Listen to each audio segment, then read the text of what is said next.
Hey guys, what's up? Daniel here. So today I got done watching the Apple keynote. I thought I would make kind of like a reaction video, not really a reaction, but just kind of my thoughts and in general go over what was announced during it, mainly talking about the iPhones because I mean they talked a little bit about Apple TV Plus and also Apple Arcade, and those each are going to be like $5 a month later this month when they get released or whatever. Don't really care about that. They also announced the Apple Watch Series 5. That was cool because it's going to have an always on display, and that's something that a lot of people have wanted in an Apple Watch for a while. Would have been nice to get an update or something for the previous gens, but I mean, it's nice that the new watch will have the same battery life as the current gen and just have the always on display. That's going to retail for like starting at $500 or $400, and it's going to come in a bunch of new colors, and it's going to come in titanium. It's going to be a bunch of stuff. Cool.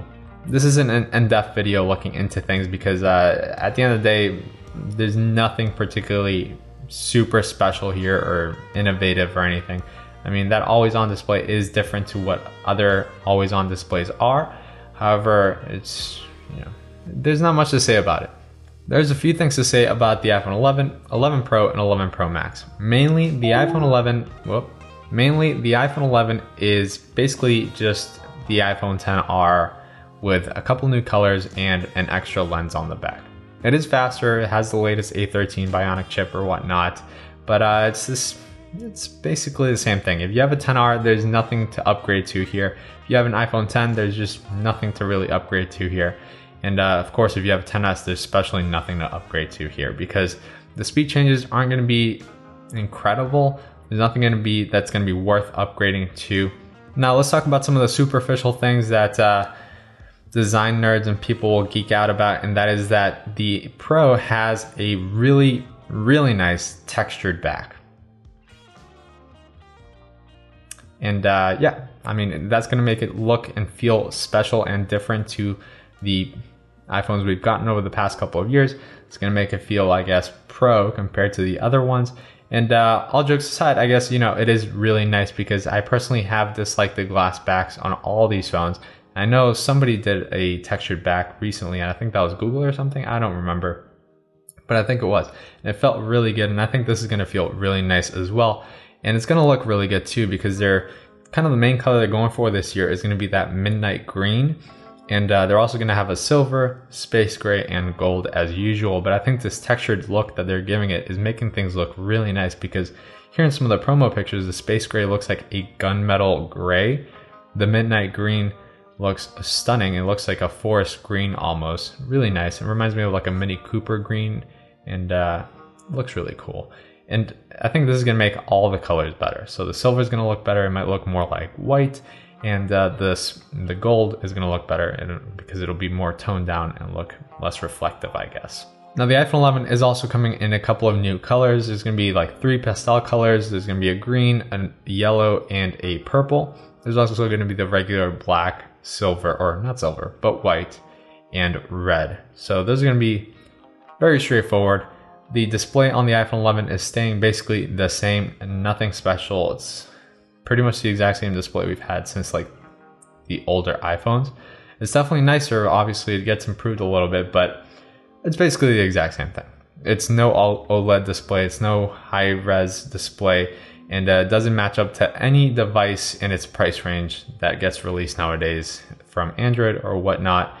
For $700, you're not getting a really great display.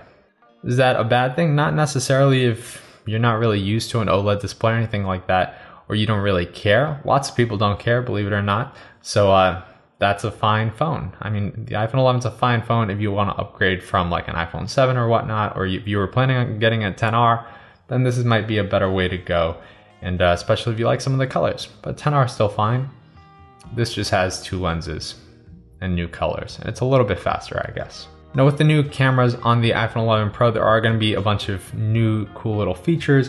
There's also going to be like a slow-mo feature on the front-facing cameras. I think all of them are going to have this. And yeah, so get prepared to see that all over Instagram and on videos online because people are definitely going to use that. There are 3 cameras on the back again, and there's going to be some cool new like fusion mode that they're going to be taking out later in the year that's going to be allow you to take one picture, but it'll take a few pictures before and then a few pictures after. It'll combine everything. It'll use machine learning to create the output of the picture and like combine everything. We'll see that when it comes out. I'm guessing it'll be neat. Now, they did touch upon the fact that Filmic Pro will have a feature that's going to allow you to record from two of the lenses at the same time. So you could select like wide angle and normal, or zoomed in and normal, or the front facing and the back facing at the same time. Not sure if the Apple camera app will have this feature in any way. They only mentioned it with the Filmic Pro app, but I think that's a really great feature that I think we had for some time on Android devices. It doesn't get used often, but the way they're touting it here was really cool, because basically you could film at the same time and then use those two footages to, you know, switch between shots in the edit bay or whatever. And it makes it really nice for people that shoot on the go. And it turns it into a more of an actual camera, because you can film from basically as if you were filming from two cameras. I guess we're really talking about minor things, because these aren't reasons to get a $1,000 phone, at least not for the average consumer. But this is what Apple announced.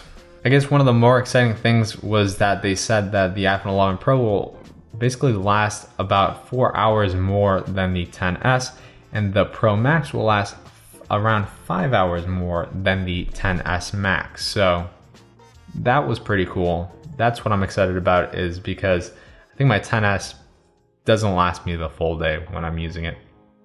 4 hours more would definitely last me the full day. So I'm pretty excited about the battery life upgrades, and I think that has to do just mainly with efficiency of the new A13 chip. So we'll see that when it comes out. We'll do a battery life test and check that out. So I'm excited for that. Aside from that, guys, that's pretty much it. You can expect pretty much every little thing on the phone to be improved, like Face ID and I don't know, water resistance probably improved. But I mean, nothing crazy. I could sit here and talk about what would have been cool to get announced, and there would have been a ton of things. I did get hyped up a little bit for an Apple Pencil for the phone to be announced. And I know it's a little bit silly to get a stylus for the phone or whatever, but it would have been kind of neat, because then I would have definitely gone for the Max. And it's just quite nice if you've ever used Procreate or anything like that. Procreate and an Apple Pencil is just really cool, and the form factor of a phone is really nice. As we've seen with the Note, it works really well, and it's a nice little thing to have.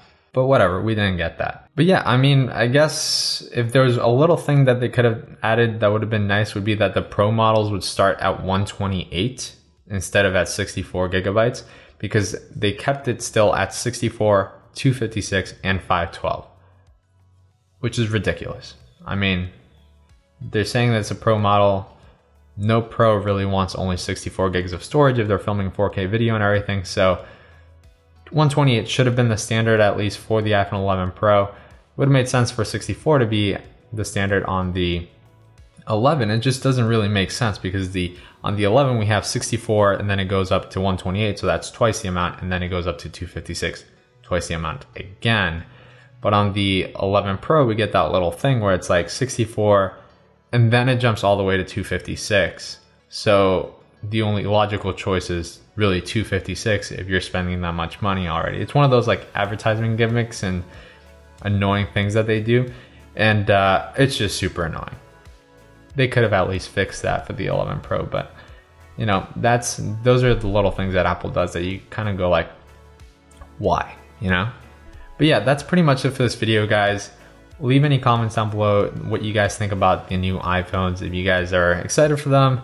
Certainly, I don't find it particularly all that exciting. I think if you've been waiting to upgrade for a long time, I think now is the time to upgrade to not this phone and maybe get one of the previous phones for a much cheaper price. And that's probably the way to go, because you aren't really missing out on much. An iPhone 10 is going to be super cheap now.